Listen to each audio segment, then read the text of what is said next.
Hey, it's Les from the TV Dudes. This week, I'm thrilled to chat with Kitt Shapiro.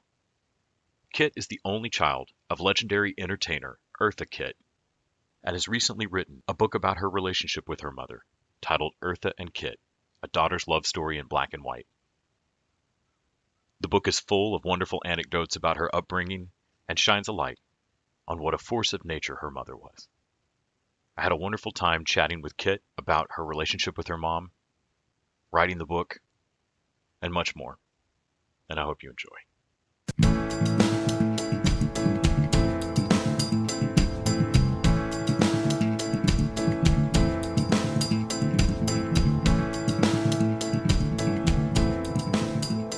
Thank you so much for making time today. I've been really looking forward to it. The book is just wonderful. Dan was able to send me a copy, and really enjoyed it. Oh, I'm so glad. Thank you for saying so. And so let's just jump right into it. The book came out on Mother's Day this past year, if I'm remembering correctly, and I feel like it's been a long grieving year for the last couple of years for most of us. I personally lost two parents this past year, and so reading it so really brought up a lot of very personal, unique things that happen when you lose a parent, of reconciling a larger than life person, which all of our parents were a little bit larger than life for all of us. You got to experience that so directly and huge. I was really struck by how you handle, I think early on you tell a story in chapter 2 or 3 about or that your mother had told you about shaking the spirit off of a baby, getting to see her mother one last time. And I loved how cleanly you handled I don't know if this happened. My mother absolutely believed it. I think that I appreciate you. Yeah, I mean, it's so hard to have, to write something like memoirs. I mean, it is clearly they're memories, right? And facts are, I mean, I can't go back to those days. My mother was born in a place where there are very few records are kept.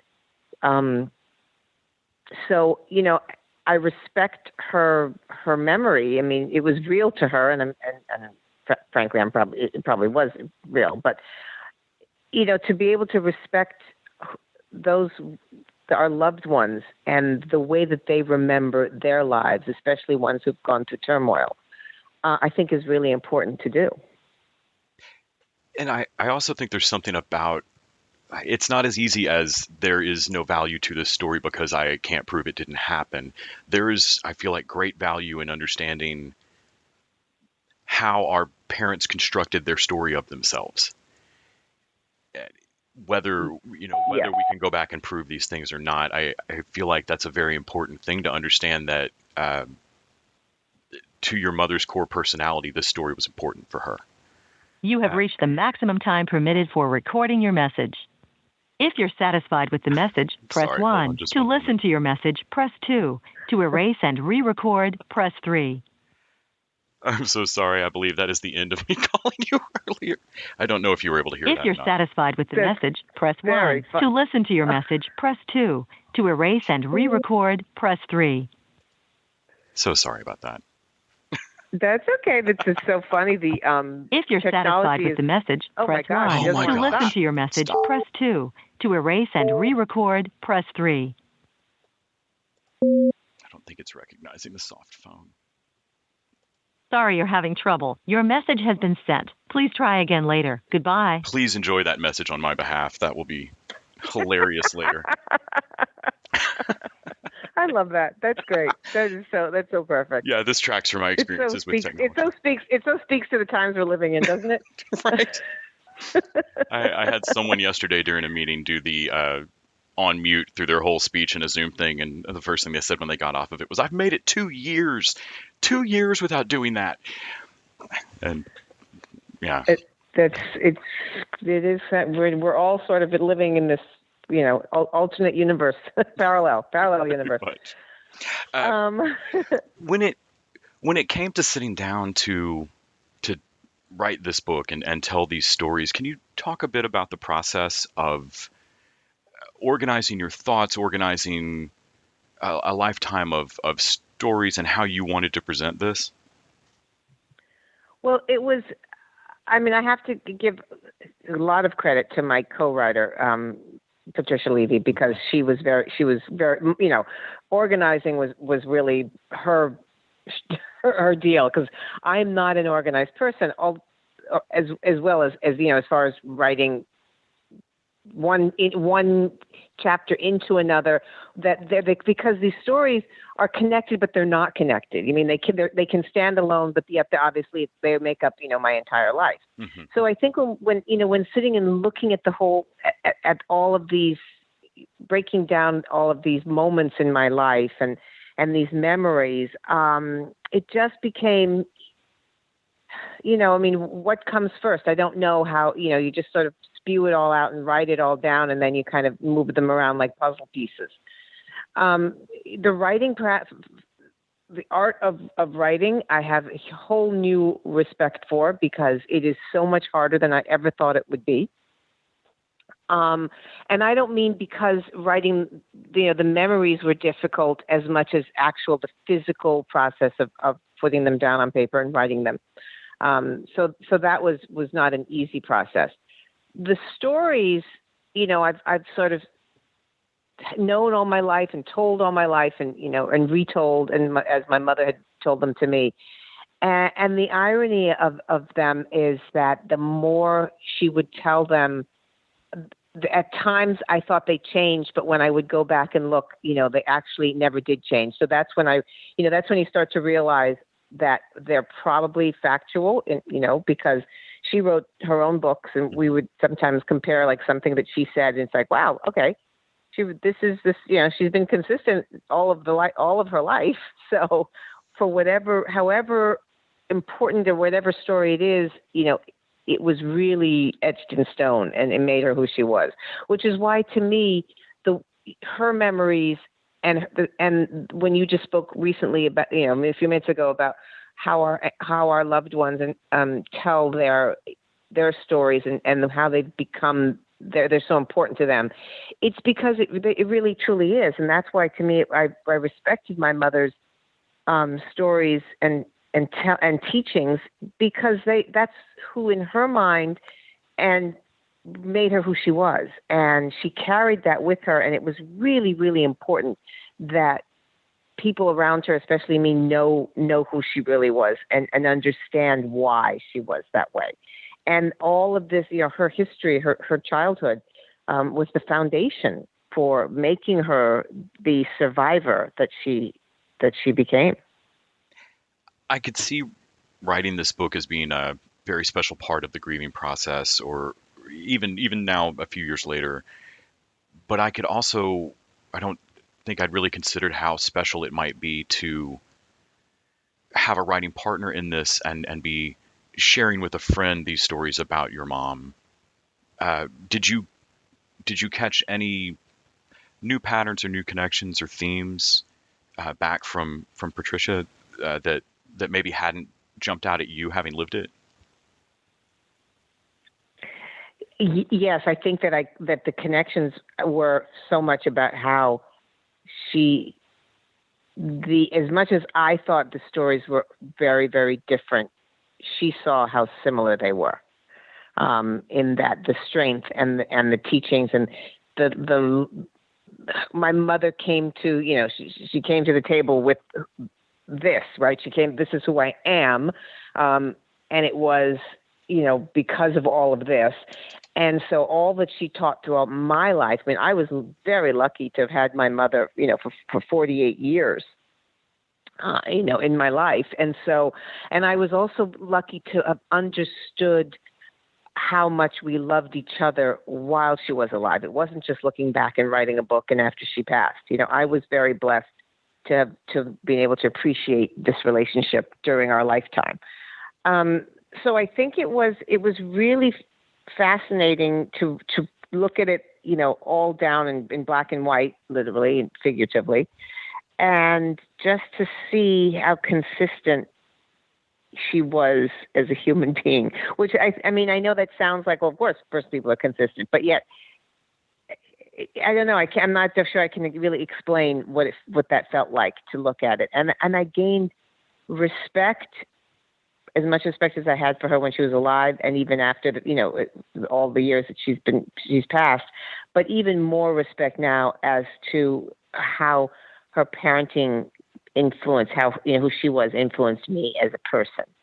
And I think that I was able to appreciate even more so as I've gotten further away from her the real grieving in that sadness, and being able to look at it a little bit from a distance.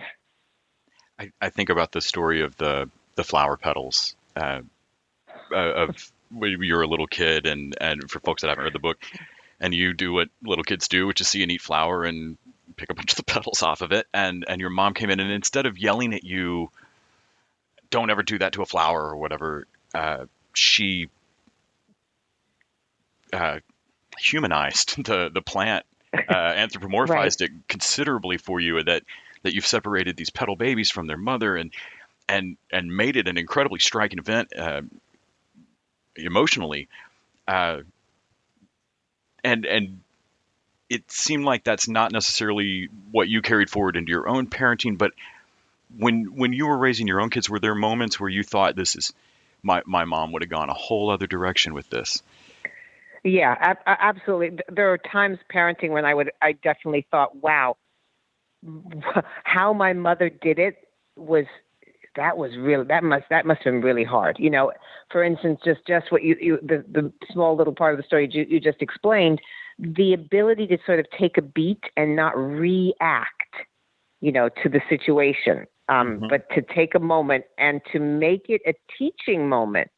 Requires tremendous control and thought. Even if it was instinctive, there's something went on in her brain that was just, okay, this is, if I yell and say, oh my God, don't do that, stop doing that, she's going to get startled, which would be effective, but short term. And my mother somehow understood that there's an impact you can have as in that moment of long-term effect teaching. And she was really, really good at. And there were many moments in my parenting where I've gone, all right, well, that's not how she would handle that for sure. And you have to smile. You're like, okay, she did, it's not like she did a better job, but she had a lot more control than I was, many times able to have. And that just shows her strength, I think, her strength and her wisdom, which is pretty impressive, as you read the book, as you know now. Something that had always struck me about your mother is the poise and grace, the control that she seemed to have in every scene of any show or any movie. That something I associate with dancers generally. She knows what her body's doing in that space at all times, it felt like. And then something that struck me in the book is that I somehow just assume that is something that a mask that celebrities drop when they are not on. And it seemed like that was a poise and control that your mother kept about her, whether you were waking up in Bangkok with an extra day or whether you were, in the house in the hills. That it just seemed like something she carried through her life. It was. And oh, go ahead. I think that's how she understood from watching, as I talk about in the book, observing nature when she was a little girl in the woods in the South, in the cotton plantations, and watching how animals respond to their environment. And, a lot of times many species, are able to sort of stop and take a beat before they react.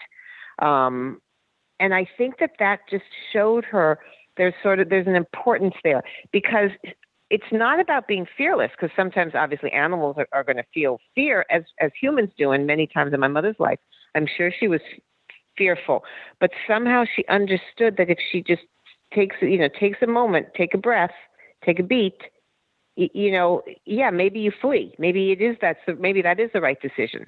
But before that instinct kicks in, just sort of try to observe your surroundings. I think that's incredible strength that she had.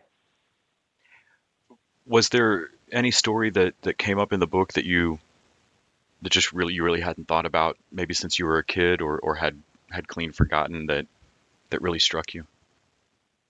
There were two stories that I wrote about, that I had thought about, but have really re-emphasized their incredible impact, that what it would have meant as a young child to have experienced this. And one was a story about being in the garden with the slugs and the snails, and and watching them and being grossed out by a slug, which I think we can all agree is not the most attractive creature on the planet, and wanting my mother to kill it, get rid of it because it was icky. And my mother's comment about how you don't have to like it, but you don't have the right to kill it. It has a purpose on this planet just like you do.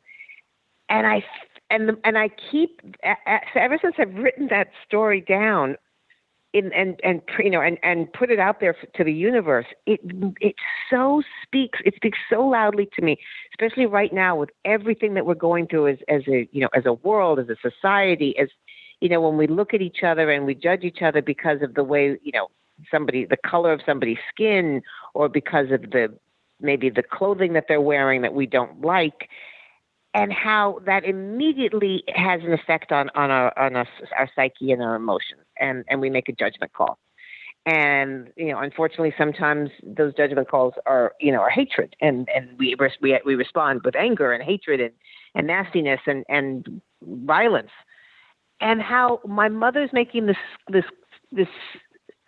teaching, giving me this foundation for how important it was to allow this slug to, just go on its merry little way. Well, a slow merry little way, but and that I didn't have to be friends with it. I didn't have to like it. I don't have to like everything, but yet, it has every reason to for its own existence. So that story has really, really resonated with me.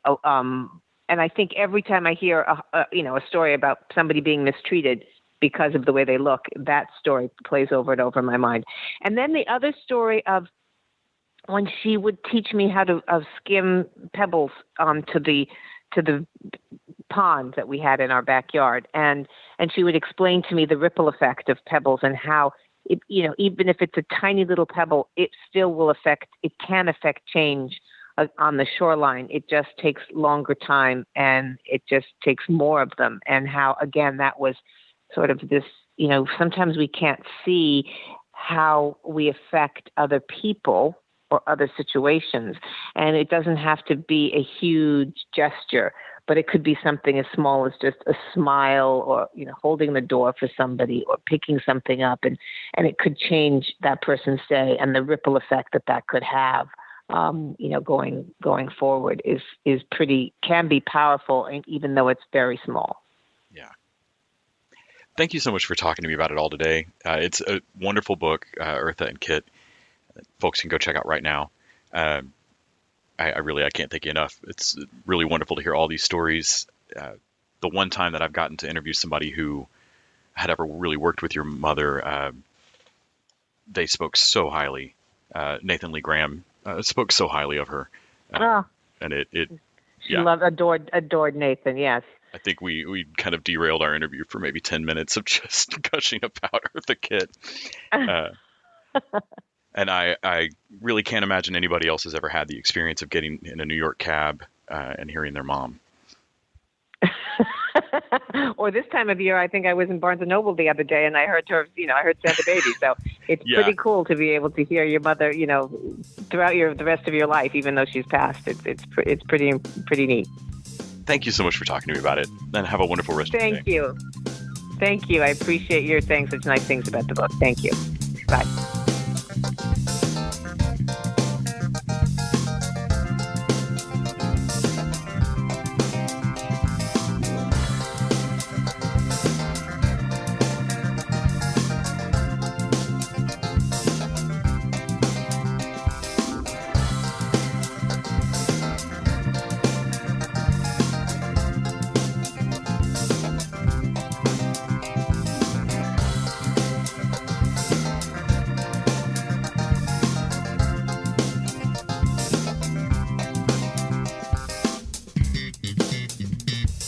TV Dudes is an independently run podcast out of Austin, Texas. We are exclusively listener-supported. If you'd like to help us out, go to patreon.com/tvdudes. You can also find us on Facebook, Twitter, and Instagram at TV Dudes. All the music for our show is done by our friend and original TV Dude, Gregory J. Amani Smith. To find out more about us, go to thetvdudes.com. I'm Randy Lander. I'm Les Weiler. And I'm Kyle Scott. Thanks for listening.